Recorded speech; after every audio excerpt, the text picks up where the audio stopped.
Welcome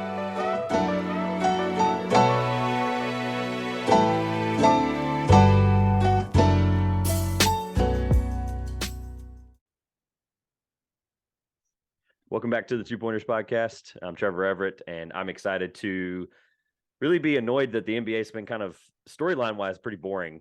Record and game-wise has been amazing. So I don't want to cover highlights for 3 hours a week. So I really want to talk about college basketball. I told everybody in my basketball life that I did not want to touch college basketball for a little while, just to let it happen, enjoy it as a fan, and then I think I said this on one of the on the clock shows I was on, and when you give a crackhead crack, it's just going to happen. So I went to an Austin P game last night, and here we are. So college basketball, and bringing back the lovely guys from Jim Range, Karl and Alex. How are you guys doing?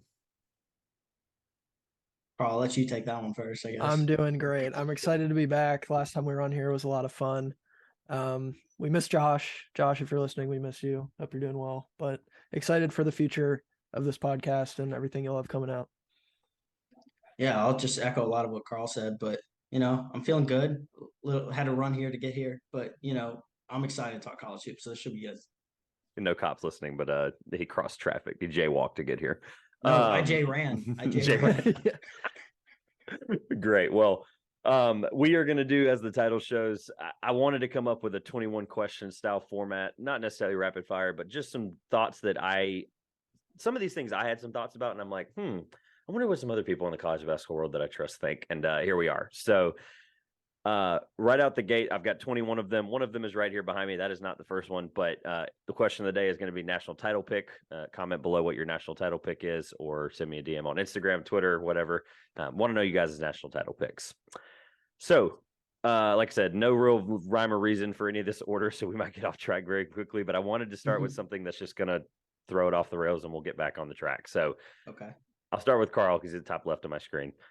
What is your boldest or hottest take coming into the season? What is just the thing that will light you on fire if it somehow comes true? My boldest take going into the season. Well, I'm curious to see like how much this will overlap between like with other questions that you have. But man, my boldest take going into the season, I just don't think Indiana's that good.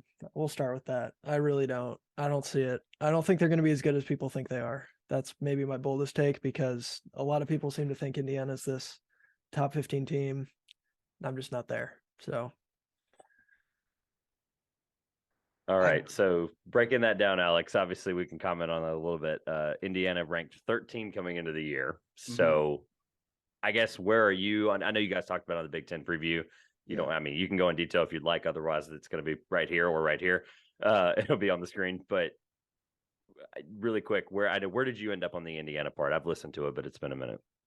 I'm higher on them than Karl is, and I think that's because I have a little more confidence in their backcourt. I think Jalen Hood-Schifino was an awesome late get for Mike Woodson.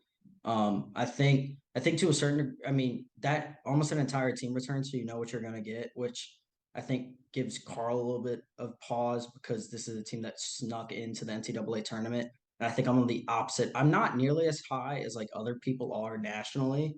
I think I had them like low teens in our ranking, and I know Karl was a little lower than that. I think they were in the early 20s. But I think for me, I'm buying into Hood-Schifino's immediate production. I think, like everyone else has said, Trace Jackson-Davis is an All-American candidate. While I don't know if I buy the fact that he's going to shoot a couple threes this season, he is a night in, night out, 18-8 guy, which can't be understated, especially in a conference as big dominated as the Big Ten. And then I don't know, I buy their backcourt. I buy the combination of Xavier Johnson and Jalen Hood-Schifino, and then maybe Bates and Kopp can offer a little bit of that kind of like tertiary scoring that they're going to need behind those three. So I get where Karl's coming from. I would say as a group, we're not that high on them, but I certainly do not view them as like they're guaranteed to make the Sweet 16 team, which I think people are expecting. Okay. All right. Light the world on fire. What's Alex Cervantes' hot take going into the season? I'll give two, because I can't like choose. Like I would say when we recorded our hot takes episode, which should go check out. We did with Greg Waddell of Sleepers Media. It was awesome.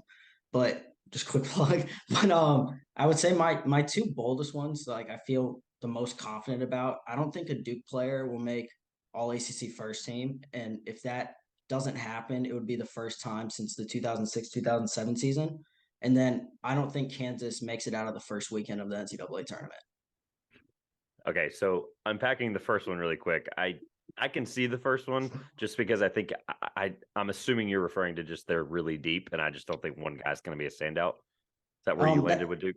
That's pretty much where it is, because I think the bona fide, like if you go to a guy that a lot of people are pegging as either the freshman of the year and all ACC first team guy, it's Dariq Whitehead, and we don't know the extent to which how long his timeline is for where he's out, how he comes back from that lower body injury, right? And like Duke's not going to give you a lot of information on that, and his timeline is unsure. And I'm just not sure.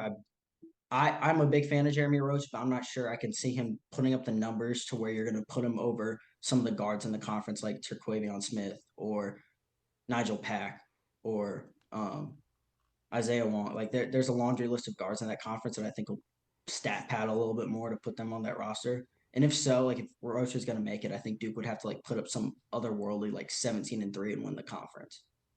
Yeah, now that you talk that out with the guard thing, I think I'm with you. I think Love Davis is two guys that you missed. Those guys are probably both going to be on first team together, so that's two spots gone. I just felt like I didn't have to make that. I didn't have to bring up the UNC guys. That's fair. No, the other one. I mean, talk to me more about the second one, the Kansas one. I mean, this is so early. Like, don't give me this like because I feel like people are going to see it happen. If it's going to happen, we're going to see this domino fall, and it's just. I don't think they have a lead guy. Grady Dick has impressed in those exhibition, and then I believe the first game last night. Obviously, we're a day into the season, but fair. I have concerns about where they go with the ball when it's late game scenarios. I'm not sure you can really go to Jalen Wilson or Kevin McCullough and ask to go get me a bucket.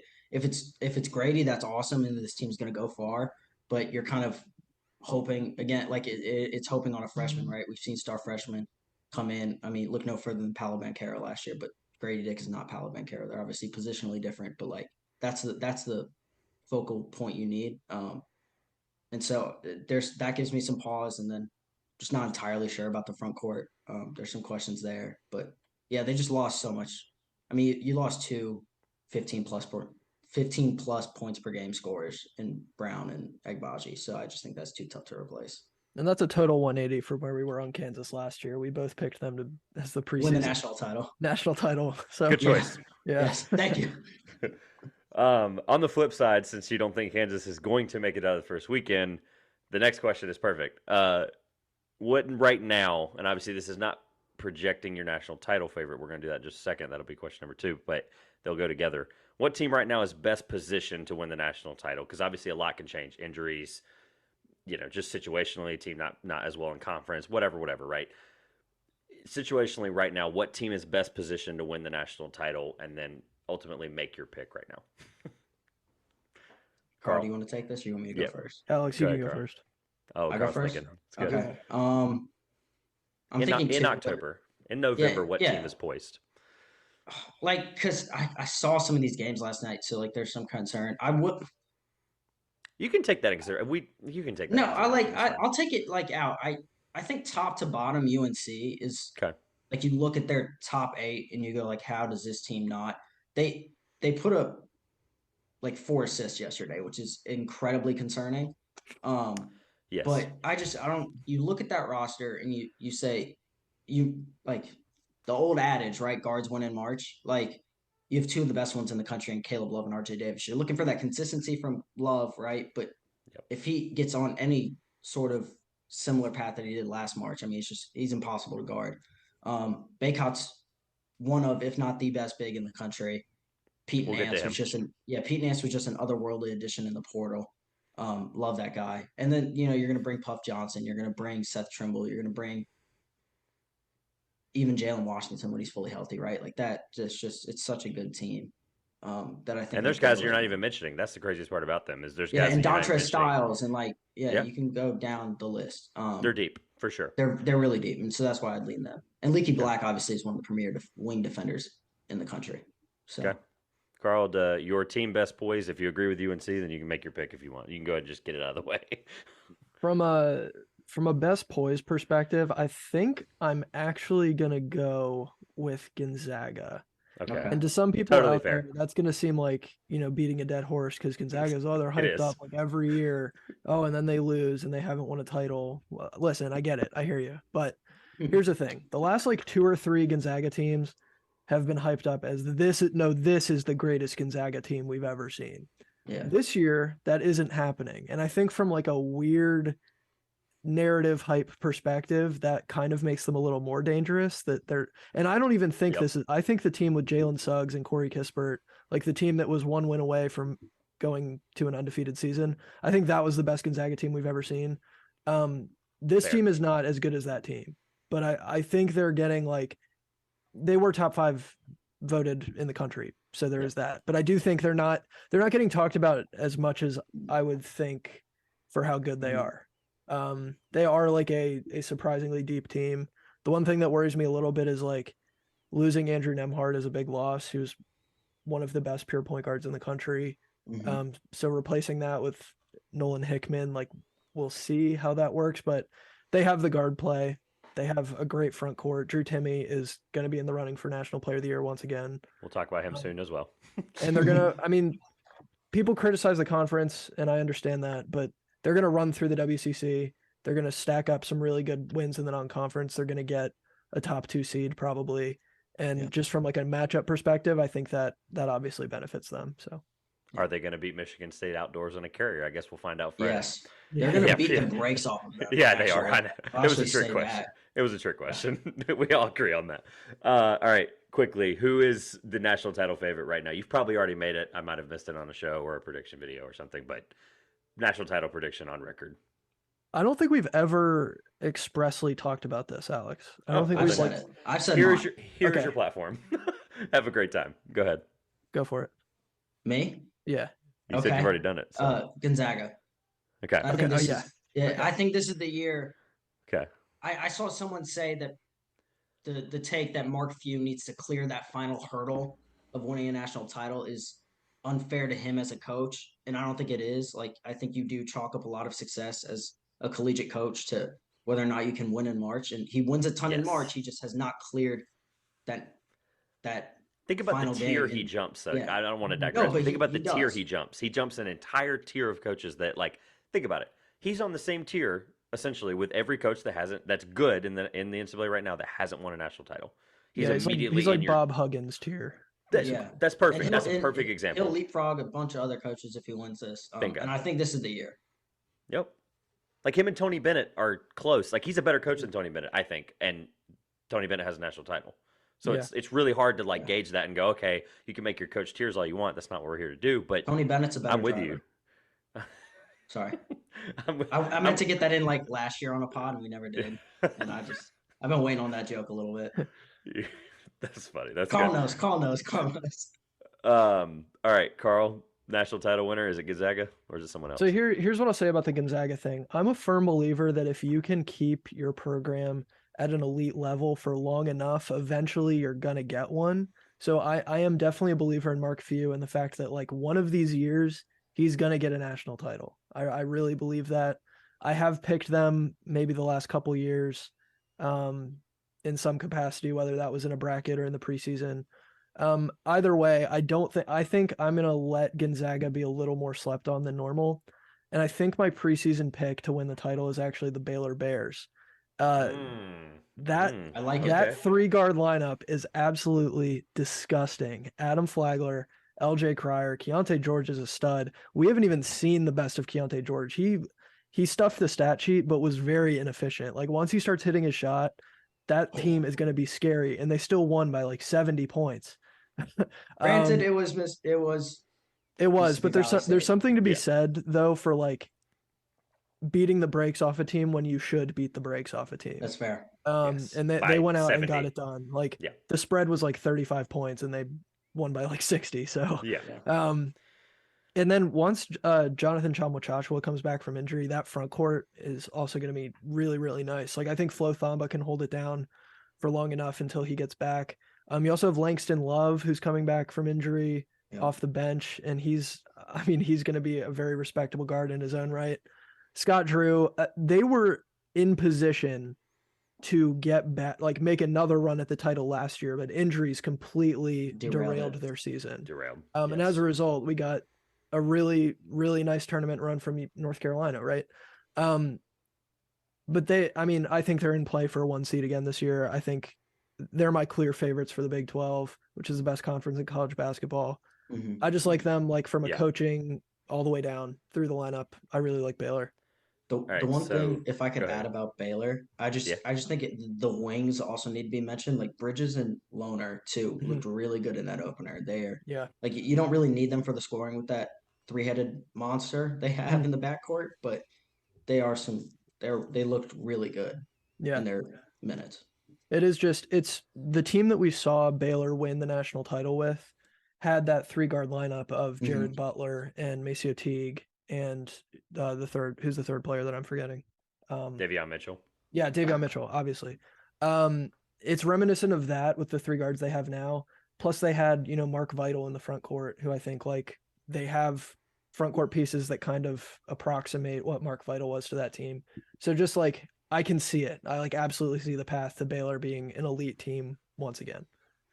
So this next question, I'll skip question 3 and come back to it since we're on the tournament a little bit. I think this next question is a immediate answer for both of you. It ties into what we just talked about by accident. That's why I like the format of this. If I gave you Baylor, Houston, and Gonzaga, or the field, who are you taking to win the national title? Baylor, Houston, and Gonzaga. Yeah, me too. That's what I figured. See, I didn't think it would end up. That's why I wanted to do this, because I knew you guys felt one way or the other about either the field in that case or one of those 3 teams. We haven't even talked about Houston yet, and we will. And that's. You ended up falling right into my trap of you were going to take somebody outside of Baylor, Houston, Gonzaga. Houston was in there as like a little wink, wink wild card. But, I mean, you both fell right into that. And it's okay. That's fine. Mine is very open out there already. I mean, it's out there especially on the clock. Part of their preview series for this year, as well as I think I said it on the show recently, but it's out there. I think UNC is the best team in the country, and I don't think it's close. I think they are just obviously Gonzaga. Let's just be honest for a second. But I think UNC is the deepest, the best, one of the most coached or best coached teams. I'm not repeating any of these takes because at this point they're out there. But also it's understanding that unless they play Gonzaga in the national title game, I don't think anyone's beating North Carolina in March. I just don't see it. I just don't see it. I don't see a team that can stifle them. I don't see a team that can out guard play them. Like you said, guards win in March. Just there's so many things that are there in the depth. Somebody goes down for 15 games in the middle of the season going into ACC play, they're going to be fine. Something happens to one of their starters, someone's going to fill right in for right now and be fine for 15 games. Starter gets back in for ACC play. Even if they lose a guy, they could lose a guy halfway through ACC play, and I still think they're fine. So enough about UNC. I think they're the best team.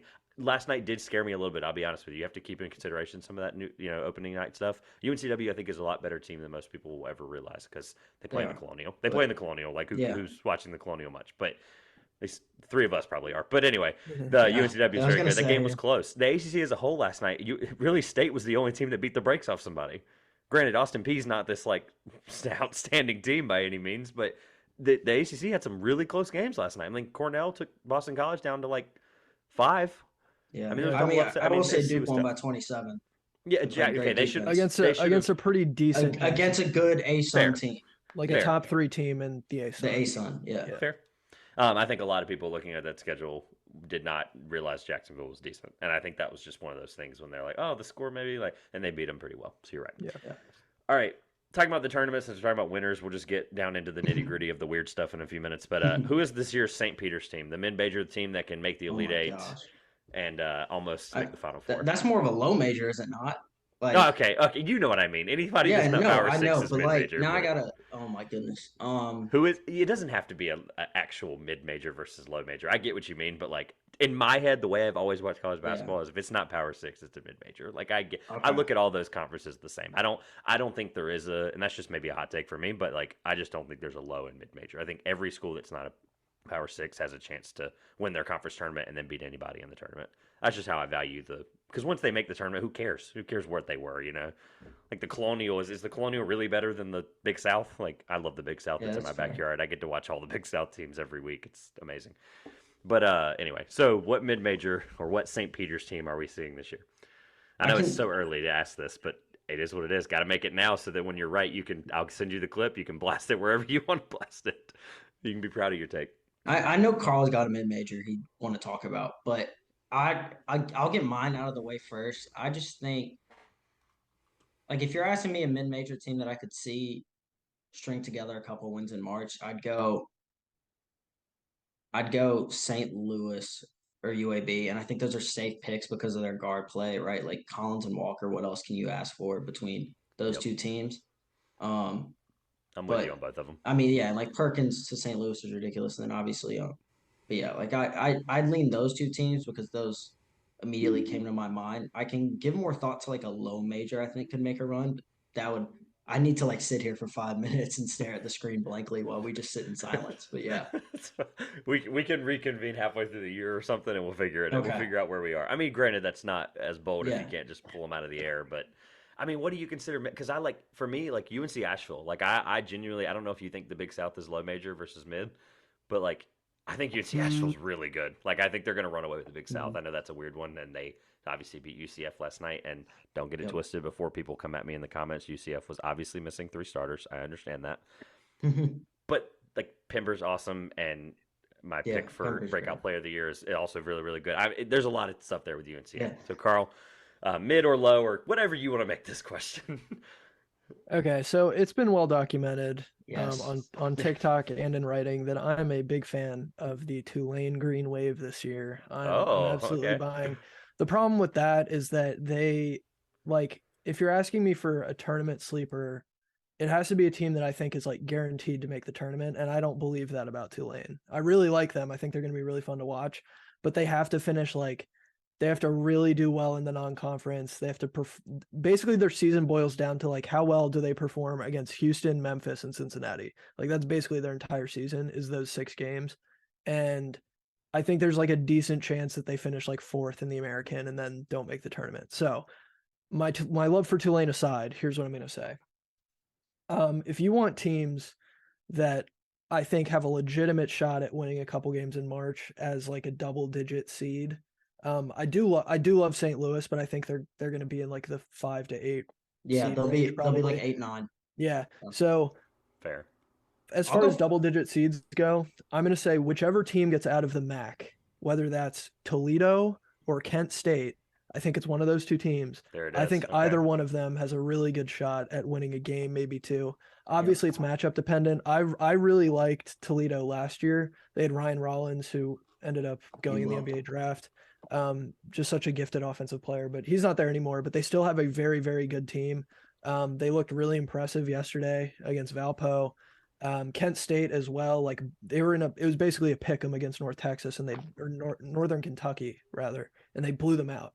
Like they have a really, really great backcourt led by Sincere Carey, who could be one of the, MAC player of the year potentially.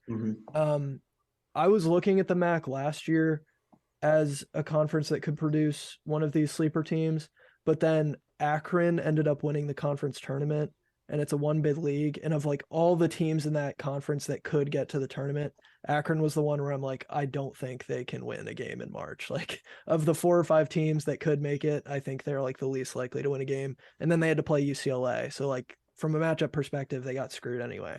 100%. But I like Toledo and I like Kent State. So I guess I'll just I can give 2.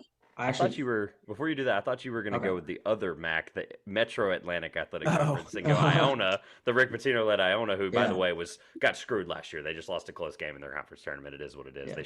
They should have been the winner of the Metro last year. But they gave us St. Peter's, so I do have 2 exactly. So that's why I'm like, who cares? All right, go ahead. Oh, I was just gonna because I had to go back to my hot takes list. I'd go Liberty and Furman if you want 2 teams that I think could like. Furman's good. Liberty, I need to watch more on because Liberty is it's solely on the basis of Darius McGee and coaching. I think there's a world where Darius McGee walks in and they play a 3 seed. Liberty like gets the 14 out of the ASUN. Because one of my hot takes is that like it's like a 3-pronged approach. So, like I don't want to get into it, but like Liberty wins their conference tournament pretty easily. And then I said they upset somebody in March, and I think there's a world where they're like a 13-14. And Darius McGee's going to go put up like 35. So it's going to be like one of those like all-time performances you like point to in 15 years. Nice. And you're talking to your kid about the Darius McGee game.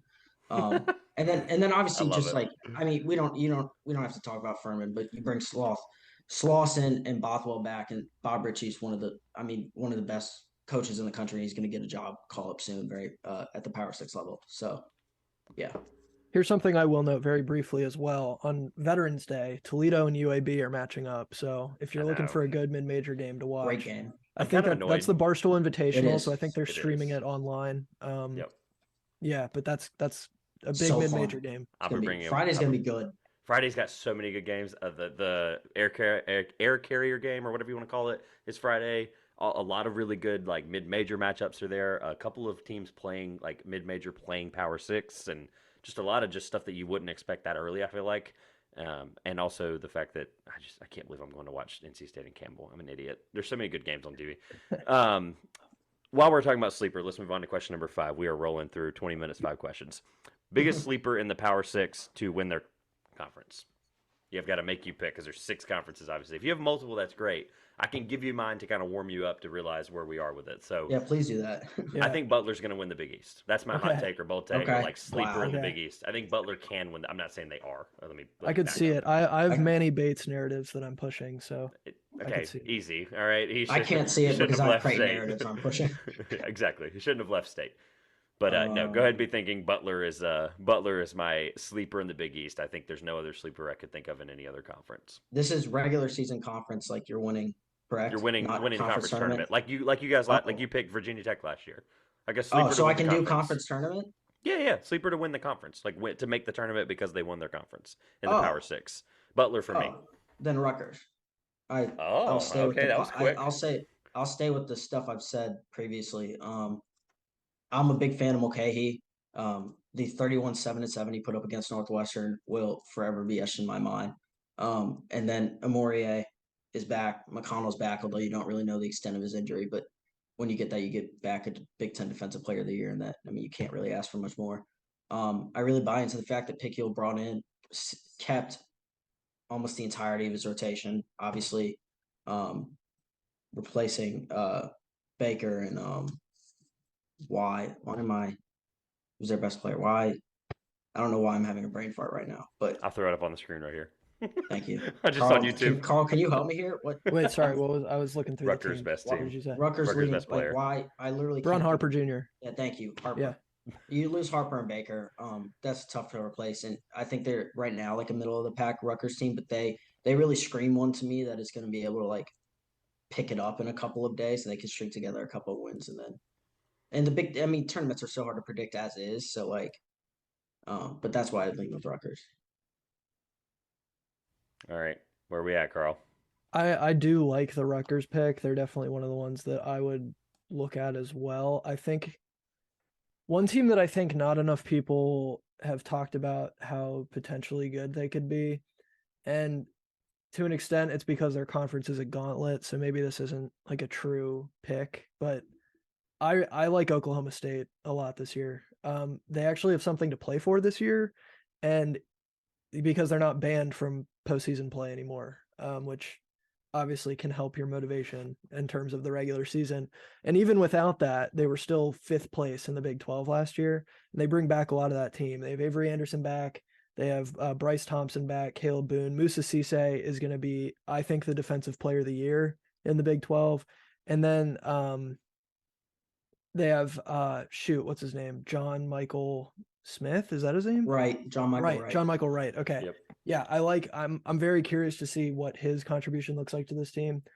This one would be really tough to have happen because like to win the Big 12, you have to beat insane teams to do that. So maybe not a true pick where I think like, yeah, I could definitely see this, but I kind of just want to Sleeper hype for a up reason. Oklahoma State a We little just bit. want to have stuff on record, so when it does happen for some reason, you're going to be like, well, I did say it could happen, and here's why, and you laid out the case. So, they're again, gauntlet is the perfect word. The Big 12 is it's just gonna be a bloodbath, and honestly, that might hurt potentially someone's chance to win a national title because they just might be so battered and beaten from their conference tournament or conference in general, and it's just like, good grief, like the Big 12 is very good. I'm with you there. I'm trying to figure out which question next makes the most sense for Yeah. where we are. That was a horrible pick for like a team that could win. But I just wanted to talk about Oklahoma State. I think Rutgers might have been my pick if we're talking like conference tournaments, because I could definitely see that. No, I don't think either of them are bad because they're sleepers, and that's the whole point. That's why Butler is the team I'm riding on and see what happens. I'll just do this real quick because I think this one won't take long, unless you have. I think actually it might in case you have thoughts on them. What team in the top 25? This is where I was referencing having the top 25 available. What team in the top 25 do you like the least this year? Just in general, like team tournament. Like I knew you guys both had answers. That's why I was laughing. What team do you like the least? The team that I like hate, or the team that like I objectively do not think they are as good as their ranking? We don't sports hate on this show. I'm just kidding. No, Okay. The second one. Yeah, okay. Second one. Which one do you objectively take wise? What do we think? What team do we objectively least like? Because hypothetically, like for the sake of this question, every team in the top 25 preseason has a chance of making the tournament and winning it. Obviously, that's not true. We all know that. But hypothetically, they're all there for a reason. So what team, Alex, do you like the least sports subjectively? I don't know how else to word that. Basketball play wise, I don't know. Okay, Karl, if you have an answer, you can go too if you want. Whoever feels better about their answer can go. I mean, I'll go first. I've sort of already, I didn't totally explain this take because I figured we would get to a point where I had to. It's Indiana. I really don't like Indiana. I'm doubling down. I'm tripling down on that take that I really don't think that they're going to be a top 15 team in the country. Take him apart. Here's what I'll say about Indiana. From a continuity perspective, there's a lot to like, especially for Mike Woodson's second year. He would have been royally screwed if he had to, figure out an entirely new roster in year two. I think that would have been objectively worse if he didn't bring back like 80% of the minutes from last year. However, this Indiana team was 9th place in the Big Ten last year. They had a below 500 record in conference. They won the 2 games that they needed to. They absolutely needed to win to get into the tournament. They beat Wyoming, who's a good team for sure. Then they got dog walked by St. Mary's, and that was just unbelievably embarrassing. This team was not ranked in the top 25 at any point during last season. And yet here we are with 80% of the same guys, and I'm supposed to believe they're a top 15 team in the country and the runaway favorite for the Big Ten? Absolutely not. I just refuse to believe that. I respect Indiana fans. They're one of the most passionate fan bases in the country, as I've found out through the TikTok comments. And but I'm sorry. I just don't see it. The fact of the matter is, like, oh man, Trace Jackson Davis is going to be really good. Probably going to be an All-American, whether first team or otherwise, right? He's going to produce. He's going to put up like 25 and 10 probably. But this team, their big issue last year was their ability to stretch the floor. Have they fixed that? Probably not. Unless they plan on giving Miller Kopp more touches, which I feel like they won't. So they bring in Jalen Hood-Schifino, who's a freshman, who's very, very good, but he's also a non-shooter. And with this team, you have a front court that also doesn't shoot. I'm not saying that you need your front court to shoot to win games, because we've obviously seen good teams with front courts that can't shoot in college basketball. That happens all the time. But if you have 2 guys who are going to be parked in the paint for the entire game, and you also have like your best perimeter player, who isn't even really a perimeter player, his biggest strength is his ability to get to the rim, you're making it a whole lot harder for him to do that if you have 2 guys down low who are just going to live down there for the whole game. So unless they plan on giving Miller Kopp more touches, I'm kind of concerned that this is just going to be the exact same Indiana that we saw last year.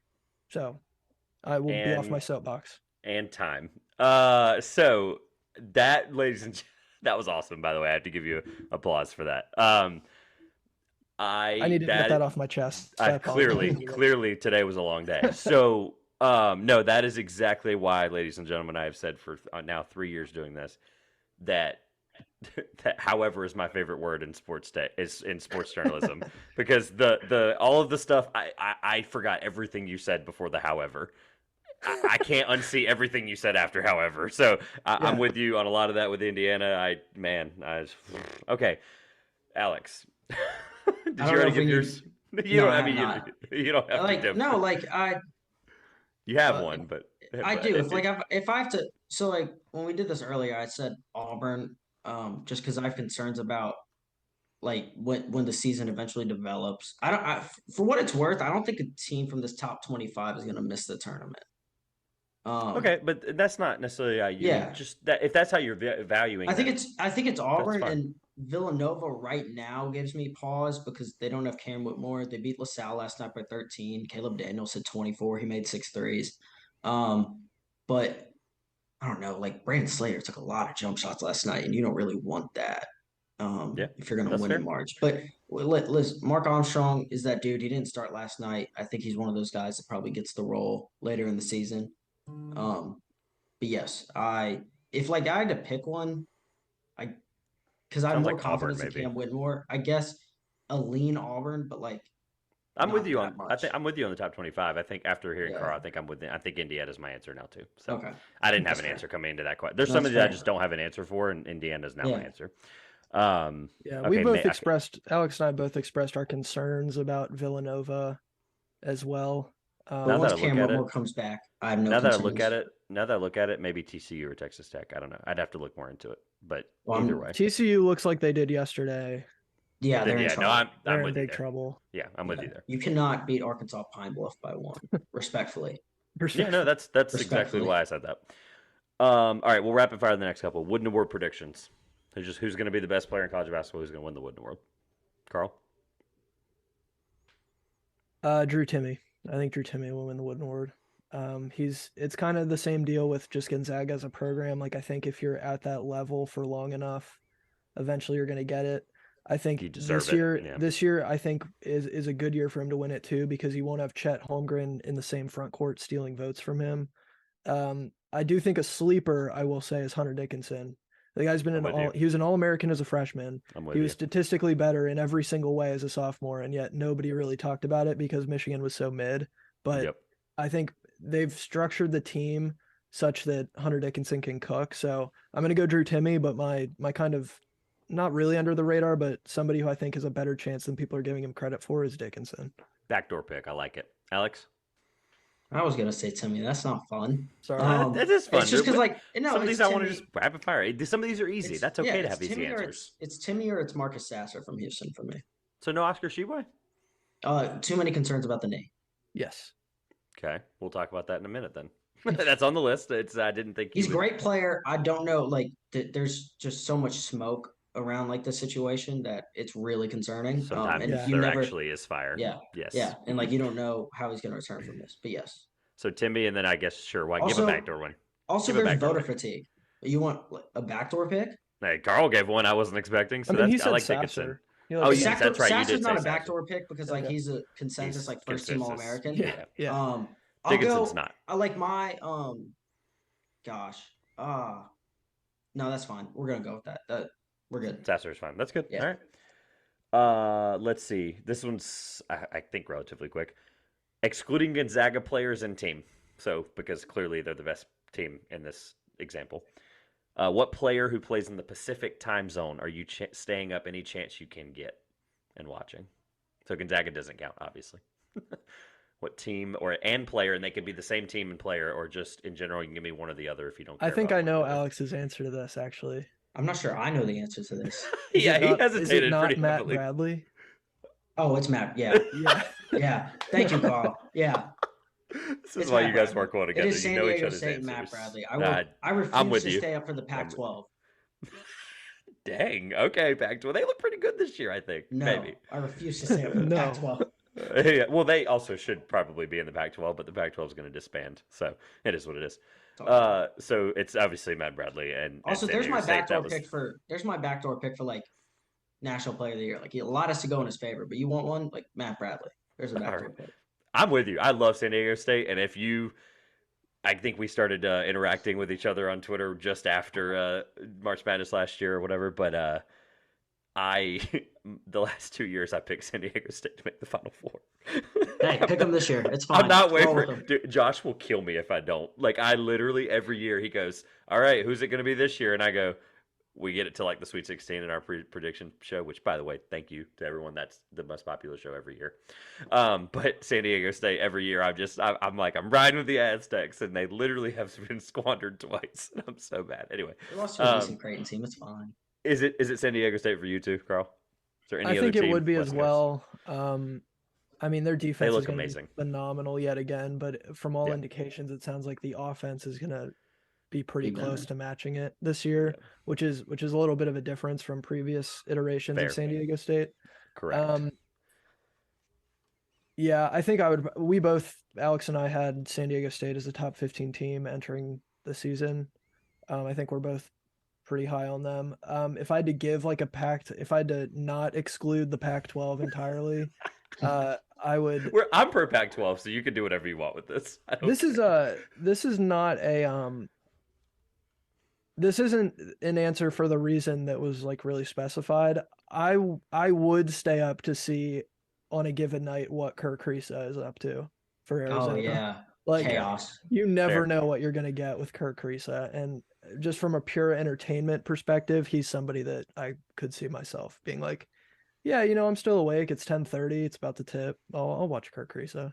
I'd stay up to watch Harrison Ingram at Stanford, by the way, if you want a Pac-12 player. I like that. That's it. I was actually like, I'll just be fully transparent. That the San Diego State was. I have like narratives sometimes when I do these, and that was my narrative when I asked the question. And so thank you for walking into the narrative and letting me have that moment. Sure. So also, I'd stay up to I'm watch with you. Frankie Collins if he takes 24 attempts a game like he did last night Sure, at Arizona State. Just because I want to see how that unfolds for the Sun Devils and Hurley. I don't want to be disrespectful to UCLA either.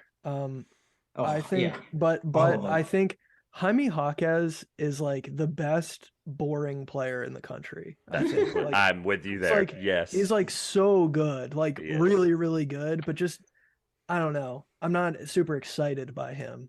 Maybe that's unfair of me to say, but Tiger Campbell too. I would like watch. I'd watch UCLA and Harrison Ingram for Stanford. That I should specify. All good answers, and that's why I was like, I think the West Coast will be a lot more fun. I don't think we're getting the same production we are. And Oregon's good. Like Oregon is. Yeah. I don't think we're getting the same production out of the West Coast Conference that we did last year with like San Francisco and St. Mary and all those teams that just accidentally made it. So it was just like, yeah, okay, Gonzaga's going to beat the crap out of everybody again, and here we go. Yeah. San Diego State was the pick for me too. This one I can understand how a rabbit hole could happen, but I'm gonna not let the rabbit hole happen. Okay. Just simple. Are we in or out on expansion of the tournament? Out. Out. So all right, out. Let's move on. Yeah. I didn't think that would. I just wanted to it has nothing to do with this season. It's the only one that has nothing to do with like Trevor, you're about to get us Scott going. Drew is insane. That's why I was like, I saw the videos and I saw the rants. Like I've seen it all, like from everybody, not just you two. So I was like, I'm with you. I think there's probably 4 people in the country that want it. And we don't have anything more to add that, like, we don't have anything to say that hasn't already been said. So yeah, which is fair. And if people like, if you're the 4 sickos out there that want it, then by all means. But you know what though? I'll just say this. I bet that when they went from 32 to whatever 44 or whatever the number was increased before they went to 64 and then 48. 68 or 48, thank you, and then whatever it was with the 64, and then adding the stupid play. I still don't like the first 4 in. It throws off my whole schedule, and you don't have to make your brackets pick before then. It's dumb. I don't like the first 4 in. That's not a hot take probably, but I think that we were probably back then thinking the same thing that we were now. But then again, I think this number feels perfect. I think 64 is just so beautiful. And it's just, I haven't told you guys this. I'm getting married that weekend. Okay. Well, congrats. Bad idea. Congrats. Oh, thank you, but bad idea. I don't know. Yeah, I could have also could have just shifted it up to conference tournament week, and I would have been totally fine with that. No one wants to see a 5-15 Northwestern that is like 101st in Ken Pom make the tournament. No one wants that. No one wants that. That's like, totally, I'm with you. Like the whole Big Ten does not need to make the NCAA tournament. I'm just kind of like, from like a competition I'm not doing a great job at not letting the rabbit hole happen. But this is my one comment. Okay, this is my one comment. Just from like a competitive standpoint, if you finish like 9th in your conference, like Indiana. You have no business. Yes, you have no business. You have no business competing for a national title, right? Like Indiana didn't think so. That should go without saying, I think, right? If there are 8 teams in your conference that have, like, over the course of the season established themselves to be better than you you shouldn't be competing for a title. You're gonna have people push back though, and they're gonna be like, "Well, but that's what makes the tournament fun because these 9 seeds and these good conferences make it, and then they beat teams." And it's like, but that's not how it should work. The Bryants of the world and the Kent States of the world should be able to make it and have a fair chance at beating people. The St. Peters of the world. What am I even saying? The small majors, whatever you call them, the low majors, should be able to just make the tournament and obviously beat teams that they should have beat. Mm-hmm. So anyway, all right. Yeah. I'll say the structure of it now is such that, like, it's great because we get those upsets where we have the low majors who go on runs, but we're also not seeing teams like St. Peter's win the title, right? Like, we're still seeing the teams that are best teams win the title, which I think is what this should be about. It's still really entertaining, but at the end of the day, like, Kansas I think deserved to win. Baylor deserved to win, Yeah. And last year made that take a little nervous though, because St. Peters St. Peters went a lot further than I think. I think after the Sweet 16, we all kind of went, okay, what's happening? Like, why is this happening? I never forget it. I know exactly where I was when I was watching it. Okay. Some of these are just complete satire, and I don't expect long answers. The next couple ones are like that. So great. What team? And this is more for Karl. What team, player, or topic does Karl make the most TikToks about this season? Do I need to answer that? It doesn't matter. This was just a satire thing. Just see what he would say. Alex, I'm curious to hear your answer to this, honestly. You guys are great. I think in terms of a team being underwhelming and Karl being like ha ha ha ha ha ha and pulling up receipts, it's Indiana. I think in terms I'm gonna send him every bit of these clips too. He's gonna have all of them. Like sounds he can use, he's already used it. The USC, what happened from James Droz? Karl is I fear that if there are other sounds that James is gonna make that just the James Droz sounds are going to be they're good. Beaten so to a awesome. dead horse. So Karl, I would say care to comment? Care to comment on your own call out there? I mean, I like to think that I'm a little more I have a little more tact than I hope I'm not totally dancing on anybody's grave if I have a really good take like that. Please do it. It's so funny. You guys can keep me honest because I really don't want to be that guy, but it 10,000 followers though. Either way. It might end up being Indiana. I could see Arkansas being a sneaky pick because I think they'll be NBA I think they'll be good in terms of generating content. Team. I think Arkansas will have some bad losses and also some really good wins to talk about. So I could see Arkansas being one that Are they last year's Alabama? Ooh, I like that. Alabama's this year's Alabama. Fair. I like that. All right, we'll get back to actual basketball. Best coaching hire or change of the offseason? That affects this year. Obviously, I figured that was probably understood. But best coaching hire. I'll give you an example. Tubby Smith is no longer in High Point. Believe me or not, that actually happened. So do you want best hire or best Best it's hire. Good they got rid of this guy? I think for the sake of good content, let's go with best hire. I'm curious that more than the other one. Tubby Smith leaving, believe it or not, was good for High Point. That's an example I wanted to give, but go ahead. Go ahead, Karl. I mean, I think it would be easy to go with Thad Matta for Butler. Bingo. I think that's a really good hire. I wasn't pushing the narrative on that one, but I agree with you. Yeah, I think that one would be towards the top of my list. See, I should have done what I did 2 years ago, where I actually went through and gave a top 5 or 10 ranking or whatever. I didn't do that this year, and I honestly should have because I'd have a bit better of an answer. I like some of the SEC coaching changes. I like Dennis Gates for Missouri. I think that's a really good one. I'll say that. I'll go Dennis Gates, Missouri. Alex? I was gonna say Dennis Gates, Missouri. Okay. I think that's fine. That's okay. Quanzo Martin had that program in relative obscurity, and I think Gates is gonna do, especially the Mosley pickup. I think Gates is gonna do a good job at least of getting them out in the impending future. I also think relatively you can't get worse than Will Wade. In terms of the cloud surrounding the program. So the fact that Matt McMahon was able to establish a 13-man roster is impressive. And so I wanted to give him a little bit of a shout out here. I'm not touching that one with a 25 football. Not touching that a comment at all. I'm just walking away. I'm also, with you. LSU I like the Todd Golden. I like the Todd Golden Florida hire. Okay. I get I like it. I get the concerns from people, but trying to be I like positive. Frank Martin at UMass too. I like Nice. that one. I'm with you. Yep. So we talked about this a little bit, so I don't think this will be a super detailed answer. Favorite freshman this year? It can be draft. It can just be in general. It can just be guy that you're watching and enjoying the most. A guy that I'll enjoy the most is Keontae George. The one I'm most like excited about as a fan, I think it's twofold. I think it's Tyrese Proctor and Derek Whitehead. So I want to see how Whitehead returns from the injury. And Proctor Yeah.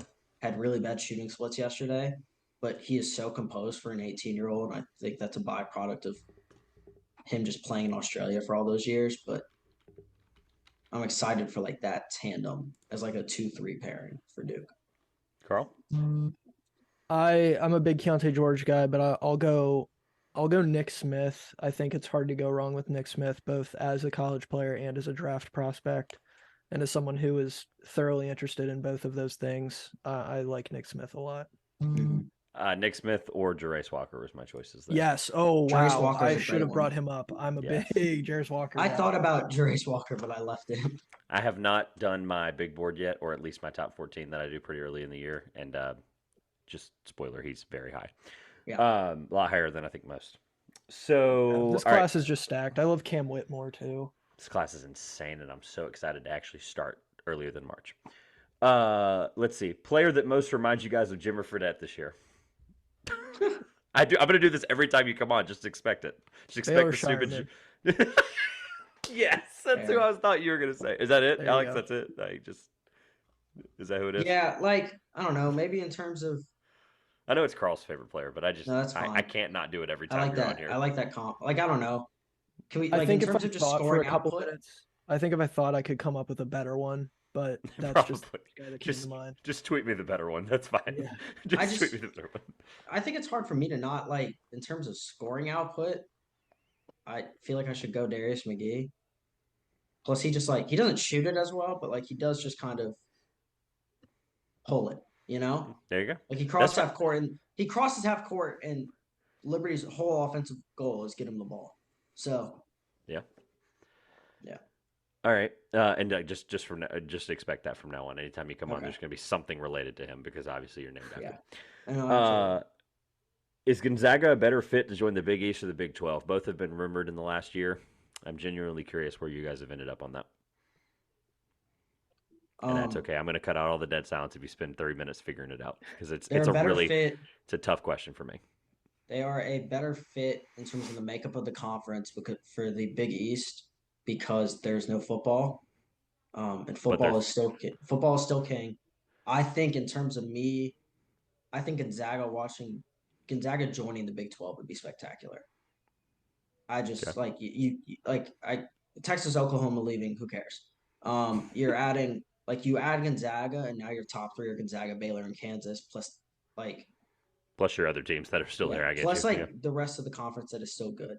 So yeah, I would say Big East is a better fit because geography doesn't matter at this point. That was my only small pushback was they're 3,100 miles from the farthest team in the Big East. Yeah, but 3,100 miles, dude. That's geography doesn't matter. So it doesn't. No, look, UCLA and Rutgers are about to be in the same conference. So I was the first. Look, I was the first guy when it happened when it came out to be like in my basketball circles, group chat talks, whatever, to be like this is stupid. Like the Big East part of it. I was like, everyone was like, this is amazing, and I understand all the basketball stuff, but I was like, this is idiotic. They're literally going to fly. For a quote, they don't do back-to-backs in college, but they do those Tuesday, Thursday, or whatever. Like, they could have potentially play Rutgers. I'm just throwing, not Rutgers. You know what I mean? You said Rutgers, it threw me off. They could potentially play Providence. We're great. Like, no major airport there, right? Let's play Providence, and then 2 days later have to play, I don't know, like, whoever they end up, I don't know. It's just stupid. Anyway. St. John's. They got to get from Rhode Island to New York. Yeah. Or, at that point, how does the conference shape where they're the only team out there? So, they're traveling home to play a home game against another one of those East teams. I don't know. I'm besides the point. Karl, Big 12, Big East. Yeah, I agree with Alex that from a just makeup of the conference and the kind of school that it is, I'd say the Big East. You don't have to have a football program there. It's all a bunch of Catholic schools. But I think from a basketball and just program perspective, I think it's easily the Big 12. if they join the Big 12, not only would it make more sense from like a logistical perspective, but also I think that would really root Gonzaga as they're not going anywhere as far as like Yeah. a nationally relevant program. Because like if you think about it, how many like 5-star recruits are going to the Big 12 versus the Big East? I'm pretty sure the difference is pretty substantial. Like I think from like a recruiting perspective, like that's how Mark Few, I think he'd continue. I mean, he's still doing it in the WCC, so maybe that's a non-factor. But I just think like from a recruiting perspective, it'd be much better. From a competition perspective, it'd be much better. And it would also just shut up the haters because they'd still be good. So Yeah, I'll pull it up literally right now, the 2022 recruits to just see. Big 12, 1, 2. Do you Just want do me like to the count top. Houston? Do top 10. Yeah, because they're going to be in it. Okay, You're going to 3. have to. Yeah. Um, Do a I guess top I'll 10, drop. I guess 15 I'll or drop whatever. Texas in. So I guess that doesn't matter. So then just 2. There is not, according to 24/7 Sports Composite, there is not a top 25. Or I guess Villanova. So it's 2-1, right? Like you had Cam Whitmore, and then you have Darius Walker and Keontae George. So 2-1 if you go to the top 25. is Grady Dick outside the top 25? I think he's just outside. Okay. I think he's like. He's top 20, so that's on me. Oh, you're good. That's fine. I'm not. I thought he was close. He's close though. I knew he was in that So weird 3-1 range. The recruiting 3-1. thing is sort of it's not like a It's a great, wash. it's not a great point just because like it's pretty fickle like year to year. Like there could be a Yeah. year where, Villanova has an insane recruiting class, right? But it is the best basketball conference in college basketball, Yeah. right? Like that's kind of Yep. been established for a couple years. So that's kind of where that was coming from. Yes. Nice. All right. Have you two ever heard of start bench cuts? If you're on NBA Twitter, you know what I'm Yep. referring to. Oh, yep. They're less common in college basketball Twitter. We should all be Oh, part of the yeah. movement that starts them. I think they're cool, and I think college basketball makes them even cooler. Start bench cut: Oscar Tshiebwe, Drew Timme, or Armando Bacot. Are they all healthy? Yes, 100%. Every time I give one of these scenarios, yes, they're 100% healthy. Yes. If you're listening to this on Apple, Spotify, and all of our lovely podcast platforms, please come watch this on YouTube. Watch Karl just completely fall out of his chair almost from thinking about this. Okay, well, if they're healthy, Shibwe, I'm starting. Oh, okay. I figured that's why you asked, but I'm not. Okay, I'm want to hear I want to hear the next one. If they are 100% healthy, Shibwe is starting. Okay. You're not gonna like my answer. I'll bench Timmy. I will reluctantly cut Baycott. Reluctantly is a strong word. I'm starting Baycott. I'm benching Shibwe and I'm cutting Timmy. And I'm probably gonna lose hundreds of followers, but that's okay. North Carolina Twitter, you got me, right? Karl? I went off the edge before you did, so I gave you some leeway there. You can say whatever you want now, and it's not gonna hurt anybody's feelings. I just predicted Drew Timme to be the National Player of the Year, so I'm gonna start Drew Timme. Yes, I love that you took that into I'm consideration. gonna bench. See the injury thing. Like if you had said they're just in their current state, I'm easily cutting Oscar Tshiebwe. Of course, Yeah, this but he's is healthy. fully healthy. Yeah, this fully knee healthy. thing concerns me so much. But I'm gonna bench Tshiebwe and cut Big. I hate that. He had 19 and 15 last year. We can't cut Shibwe. We can't. You just said you're like as soon as you said cut Baycott, you couldn't even get it out of your mouth before you already backed up from it. You were like, "I'm gonna Like cut." I I don't can't want to do it. do that. This dude's run in March was historic. I mean, I But, think he's the best player out of the three. I'm sorry, like I know that's a hot take, Okay. but I just think he's the best player out of the That three. is a take. It is, but well, if you thought that one was hard, I've got another one. Nick Smith, Keontae George, Dariq Whitehead, the three main guards, and I know Whitehead's 6'6". And they are indeed healthy. All three of them. Yep, two healthy and a wild card, but yes, they're all healthy. Yeah, you thought the big was hard. I told you I wanted to come with it this time, and I think I didn't think these were gonna. I thought some of these. I'm were gonna terrified be of fun Arkansas Twitter. Genuinely concerned. I'll just make it easy. I'd go start bench cut in that order. So for the listeners, Smith, George, Whitehead. That I think is a take because Whitehead's amazing when he's healthy. But that's I'm not happy about it, but I'm not happy about it. At least you preface that. Thank you. And Arkansas Twitter's not going to come after you, right? Right, Alex? I'm gonna go because I think they are different They are. This Oh one my was harder. gosh. I wanted to get 3 guards, but there wasn't really 3 freshman guards that I could just push up there that were like all in that Nick Smith type range, height, scoring ability, da da da da. Like I wanted to go with freshmen specifically to make it even harder. So Whitehead, I think, makes this harder than it should be. Man, but... Trevor, these are brutal, man. Can I tell you why I did the first one though? The first one, I genuinely think Baycott's the best player, and I wanted to push that. So that's why I was like, well, I really like Baycott, and I wanted to make sure that's out there. And at this point, I can respect I'm a good tripling. narrative push. For I'm sure. I'm tripling down on Carolina. Like at this point, I'm gonna eat my sock if they suck. Like it is what it is. So That's fine. We had a guest who we had a guest, Brian Ralph. He said that they're gonna lose like he thinks at most 2 games. I saw that, and I retweeted it all over the place. Like I was like, I'm with him. Crazy. Very carefully, I did. That'd be insane. So. I'm Alex here is for it, still though. think we're talking and like getting it out, and Alex is still thinking about this one. God. We haven't my- even moved this on is yet. so tough. This is like balancing trying to be a sensible basketball analyst and being a fan. You can do exactly what Basically, you would what want. he's saying is like he knows he needs to cut Whitehead, but he can't bring himself to do it. Yes. I love how you basically can't turned into his because, like, translator. I don't think either George or Smith bring like the defensive versatility Whitehead brings. Fair. I would push. That's on got to George be a little concern, right? bit. Yeah, George. It's like you push can a little you on can that, but... you can somewhat get the same offensive production from Smith and George. Dare I say? You definitely can. Yeah, no, I'm with you. I would push back a little on George on the defensive end, but yeah. I'll George. Okay. In an effort to be sensible, and because I pushed the George agenda, start George, bench Smith, cut Whitehead, and now Duke Twitter's gonna kill you. and then I'm gonna jump off a building, and they're gonna bring Derek back onto the team as a small forward. I don't know. Like I can't believe, and I want to move on, but I can't believe that you are more afraid of Arkansas Twitter than Duke Twitter. I'm perplexed by that Twitter. comment. I'm not scared of those people. Like I'm on Duke Twitter. I'm not scared of them. That's true. I forgot you're a Duke fan. All right. Yeah. Hopefully these next couple aren't that hard. True or false? Michigan wins the Big Ten and is a top 3 seed in the tournament. False. False. Okay. I figured that was pretty simple. And we've cleared that narrative already this podcast. So well, it was very the clear on conjunction. Michigan. Yeah, it was that little conjunction there. You had it. One of the other could happen no matter what. So it's kind of like whatever. Yeah. I think if you gave me either of those individually, I think I'd say false as well. Okay. That's good. I mean, and we've already, like I said, we went through with the Hunter Dickinson stuff, why and why not, because we've talked about the Big Ten pretty well, I think, and they just were kind of a team that, unless you brought up Dickinson in that conversation, we might not have talked about them. So I wanted to make sure they got fair credit because I do think they're very good. Strongest mid-major conference. Strongest is subjective. How do you value it? Strongest mid-major conference. This is where, Alex, you can start getting weird with your low to mid-major, however you want to value mid-major, but basically non-Power 6, what we all agree is the Power 6. So strongest mid-major conference. I love how much thought you guys are putting into this. And I'll go A10.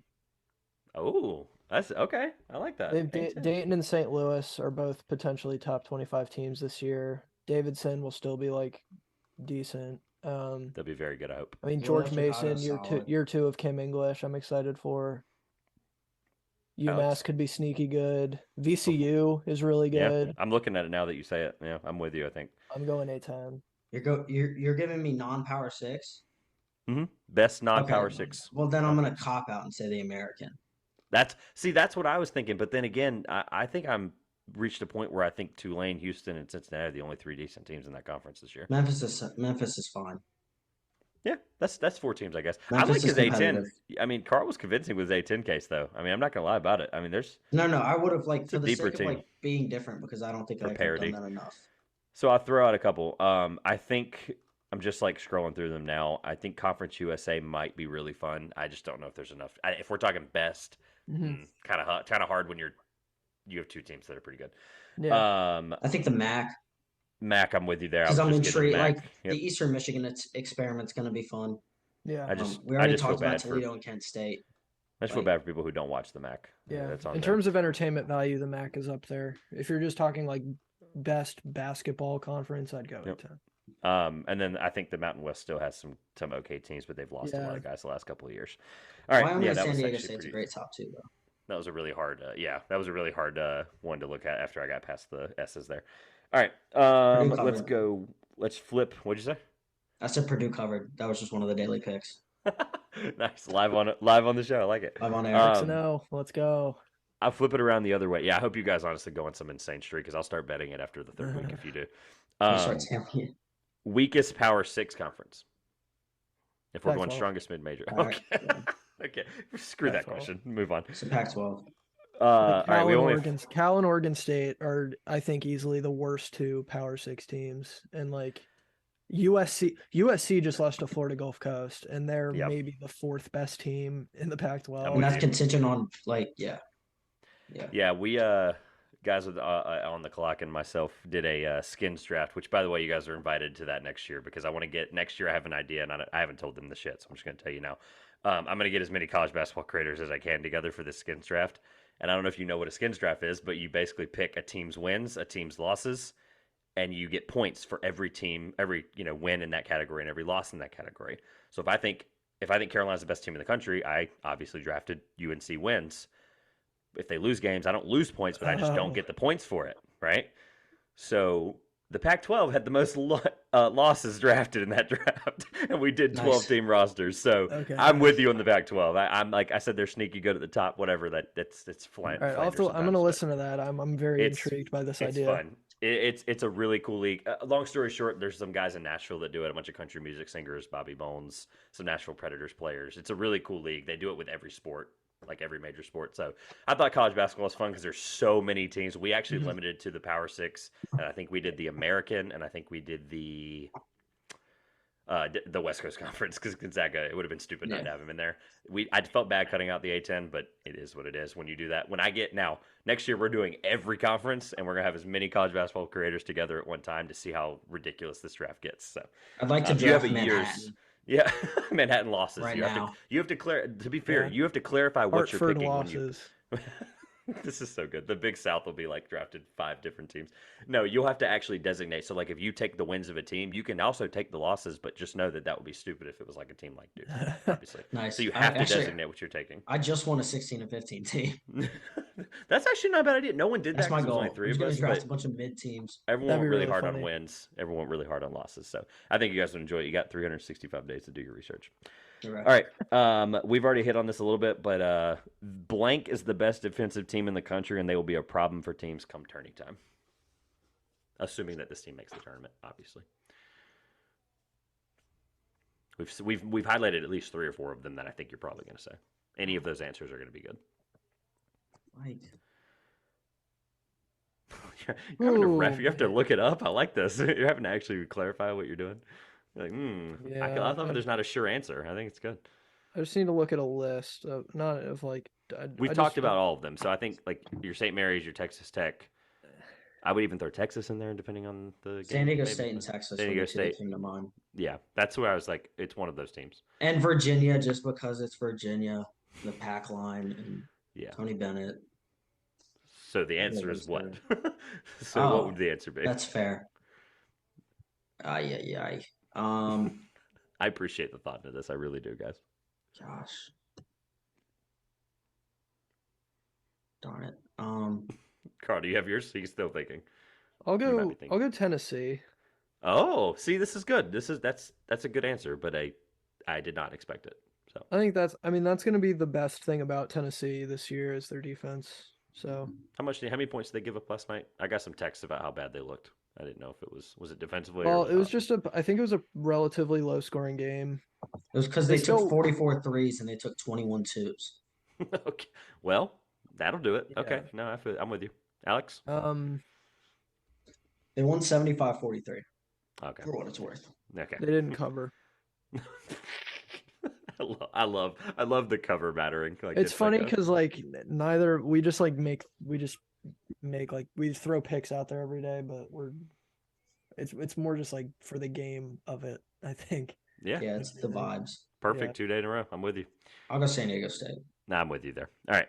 An underrated one is Houston. Houston. I'm gonna go Houston. Underrated one is Creighton. Houston. Creighton. Creighton was like insane defensively last year, and it was all freshmen. And for like a team full of freshmen to be that good on defense is like unheard of. I don't think they ever slipped out of the top 25 in Ken Palm defensive, whatever it was, whatever that defensive efficiency. Yeah, thank you. I have to look at NBA stats and KenPom, so it's No, really you're all I get good. all these stats mixed in my head, and it's so annoying. All right, the last two. This one's really quick, and then the last one I want to have plenty of fun with. So, saddest, most angry, or most miserable, however you want to word it, fan base in the Power Six. What fan base is the most just they sulk every time they go to school or go to work? Northwestern. I sulk every time I walk through those Walsh Ryan media doors. Oh my god, this is No, I mean, that's like a good answer, I guess. like but saddest. just Does they're Cal just have they're a just fan base? just I think implied in the question is that there's like expectations at some level. maybe Oh, if that's how you want to view Okay, it. Yeah, well then, if there's expectations, then Northwestern. No, I'm just kidding. no, yeah, well, I'm yeah, just of course. I mean, every year I go in with such high expectations under Chris Collins. If there's expectations of winning, and am I projecting them to be sad, or they are currently sad? They what fan base to you is the most sad? Is the most just distraught by their teams? Whatever. I don't know. I thought about this because I couldn't come up with an answer. That was why I asked it. Like, yeah, like if it's a fan base that is the most sad, I think because like historically they have expectations, Louisville will just be in a massive rut. So right now, Um, Louisville's in a rut. I'm talking about right yes. now, Well, I obviously. mean, so you yeah. lose to Lenore Ryan. Which, by the way, North No- Carolinian here, they are not Yeah. a stout defensive Division No, two school. they're not. They are no, not they're a stout good. Division two school. They're not. You can't lose to Lenore Ryan in scrimmage play. They almost Football. lost to Chaminade too. They did. Yeah. They almost did. Yeah, by 4. Yeah. So, yes, I shall say Louisville because they are a team that has won 3 or 4 national titles. Okay, Karl. I think there's a couple different places I could go with this. I think like Georgetown, because I'm fairly local to there, and that is like they have such a rich history with their program. that. And they're coached by the greatest player in program history, and Year they're 6. just not good. Yeah. So there's that. I think you could maybe go with like one of these Big Ten teams that hasn't gotten out of the first weekend in a while. So you could go like Illinois or Iowa, maybe. If you want a program that's just like a fan base that's just at war with itself, I think Kentucky is the runaway answer with that, because so many of them, like every year, they're just like, we need to fire Cal. It's like, why would you do that? That's a horrible solution to the problem that you have. Yeah, I think I'd Nebraska probably is a good choice too. I'd say just Nebraska's like pretty- saddest, like most depressed. I'd go Georgetown. Just the Yeah, if it's sad, we've got Cal, Northwestern, Nebraska. Yeah, there's a ton. Georgia I like Tech is where gonna be you went with it sad. though. I like the Georgetown one, and I like where we went with that. So Pitt is a decent answer as well. I like the Louisville one. I like the. you're gonna like this last one. So question number 21. It's been a long but fun episode. It's actually not been that long. It's only like 110. So, all right, and this is genuine. This is genuinely serious. I'd love to hear this. Oh. You both obviously, for those that are new here, have allegiances to a favorite school, as you should, as a college basketball fan. Alex, like he stated, is currently at Northwestern and doing media work there, it sounds like. And then Karl, as unfortunate as it is, we still get along. You're a Maryland fan. I'm just going to go with Alex first because it sounds like you're around the team a ton. I wanted you to give me where you think Northwestern actually finishes and try to get it right. And then I want you to, in the same vein, I want you to 30-second elevator pitch me how they can win the Big Ten. Karl, just you have longer to think about it. You have the same exact question. It's so cruel of you to do this to us. I'm a Team state fan. has zero chance to win the Big Ten. I'm a state fan. The ACC, they're not winning the ACC, so I'm not doing it. But I'll just tell you that no chance they do it. Northwestern, where they finish. 12th. Okay. 30-second elevator pitch. I'm not looking at a timer, but I'm just going to give you assumptively a 30-second elevator pitch. Okay. Boo Buie ascends to the heavens as the greatest collegiate point guard of all time. We night in and night out disregard opening night last night. He will shoot an efficient 60% from the field and 50% on threes, all of which are going to be pull-ups off of high pick and rolls with Titus Verhoeven. Chase Audige turns in to the greatest two-way player since, I don't know, Kawhi Leonard. And I'm just projecting, I'm with you. Just Go ahead. You're good. Chase Audige averages 15 and 10. The Big Ten as a whole falls into this decrepit state It just spans all the Kevin Warren blows up the Big Ten headquarters outside of Chicago, and Chris Collins makes a deal with the devil. to deal with the devil. And Northwestern will go 12-8 and win the Big Ten because everyone beats each other. Everyone finishes 10-10, but Northwestern beats Nebraska twice, who finishes 8-12, and Northwestern wins the Big 10. Mm-hmm. That is how that happens. All the devil agreement aside, like the last few seconds of that were actually pretty convincing. It shouldn't be at all. Actually, they don't have a front court. All right. I do. You're right. Robbie's a nice guy though, so he put up 20 last night. So I'll stymie the criticism in that regard. Karl, where does Maryland finish in the Big Ten? And then, by God, somehow don't make a deal with the devil. Why do they win the Big Ten? Maryland is a heat-seeking missile for 9th place in the Big Ten. Woo! 12th and 9th. Yep. Go Terrapins. Go Terps, baby. Here's the elevator pitch for Maryland. All right. I'm sending this to We Ryan, have by the way. Jameer Young coming in. He averaged 19 points a game for your Charlotte 49ers last year. He was a 3-time all-conference member in the Conference USA. Every single part of that is going to transfer to the Big Ten. There is no part of his game that will be left behind. You have Donald Carey, who's like a career 38% shooter, coming from one of the worst programs in the country in Georgetown. Every bit of that is going to translate to the Big Ten. Ignore the fact that he shot 1 for 6 from 3 last night. Don't worry, it's coming. The shots are going to fall. Hakeem Hart was underutilized in all 3 years of his career under Mark Turgeon. They never knew how to use him correctly. Kevin Willard is going to unlock the part of his game that goes 7 for 8 from 3 once a year and then disappears for the rest of the season. But he's going to do that in most games this year. You heard it here first. Dante Scott is making the all-conference team in the Big Ten. He's the best player on this team. And Julian Reese is a former top 50 recruit who is not being talked about nearly enough. He's just going to destroy the other bigs in this conference. He's going to just manhandle Trace Jackson Davis and Hunter Dickinson. Other places in the Big Ten, Illinois, Michigan, and Indiana are all going to get busted in a surprise FBI investigation for improprieties within their program, and they will be banned from the postseason. Okay. So at that point, you just have to beat like Ohio State and Michigan State. And I mean, who's really sold on those teams, right? So obviously Maryland, 9th place, but if we're being honest, should be the favorite to win the Big Ten. Should go 19-1 with a loss to Northwestern on February 26th. Bingo. 19-1 loses to Northwestern. Losing the last game of the season. I don't even know who we play. Last game of the season to Nebraska because we're resting all our starters. For the Big Ten tournament, which you sweep in ample Bingo. fashion. Well, 2 minutes later, that was a really convincing case on Maryland. I appreciated the effort from both of you, and for some reason, I'm convinced you already had that prepared. I don't know why, but thank you both for being ample prepared for all of that. Fellas, that was a lot of fun. I do want to give you your closing remarks because, last time we went really, really long, and it was a lot of fun, and we had to get out quickly, but I do want to say, first of all, congrats on 10K plus on TikTok. That was the other part. I wanted to lead with it, but then I realized how much time it might take, so I wanted to make sure I hit it at the end as well. Congrats on 10K on TikTok, and all the shout outs and stuff are well deserved. And obviously you're getting one now and will as well when this goes up. But keep killing the basketball game with college basketball. I really appreciate all the stuff you guys are doing.